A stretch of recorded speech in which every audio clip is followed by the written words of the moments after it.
South Asian games সামনে রেখে নারী ভলিবল খেলোয়াড়দের নিয়ে ক্যাম্প শুরু করেছে ভলিবল ফেডারেশন।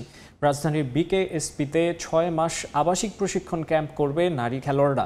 শুক্রবার বিকেলে ফেডারেশনে রিপোর্টিং করেন ক্যাম্পে ডাক পাওয়া মেয়েরা। এরপর বিকেএসপিতে শফিকুর রহমান রাসেলের অধীনে প্রশিক্ষণ ক্যাম্পে অংশ নেবেন মোট 33 জন খেলোয়াড়। ক্যাম্পে ডাক পাওয়া সর্বোচ্চ 10 জন পুলিশের এবং 5 জন রয়েছেন আনসার দলের। এছাড়া আন্তঃজেলা ভলিবল টুর্নামেন্ট থেকেও ডাক পেয়েছেন একাধিক খেলোয়াড়।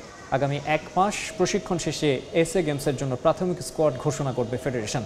প্রথমবারের মতো দীর্ঘ সময়ের জন্য প্রশিক্ষণ ক্যাম্পের সুযোগ পাওয়ায় উচ্ছ্বসিত নারী খেলোয়াড়রা। ফেডারেশনের এমন উদ্যোগে এশিয়ান গেমসে ফলাফলে প্রভাব পড়বে বলে মনে করেন তারা। এদিকে এই ক্যাম্প দিয়ে জাতীয় দলের পাইপলাইন সমৃদ্ধ হবে বলে মনে করছেন ভলিবল ফেডারেশনের কর্মকর্তারা।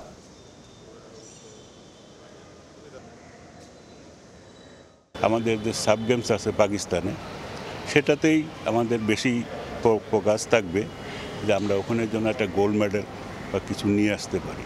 আসলে এই জন্যই এই ফোকাসটা করা হয়েছে, এই জন্যই যে আমরা মেয়েরা যেন একটু লম্বা সময় ধরে বলতে না পারে যে আমাদের আপনারা 15 দিন ট্রেনিং দিয়ে 1 মাস ট্রেনিং দিয়ে আমাদেরকে পাঠিয়ে দেন, আমরা এর কী রেজাল্ট।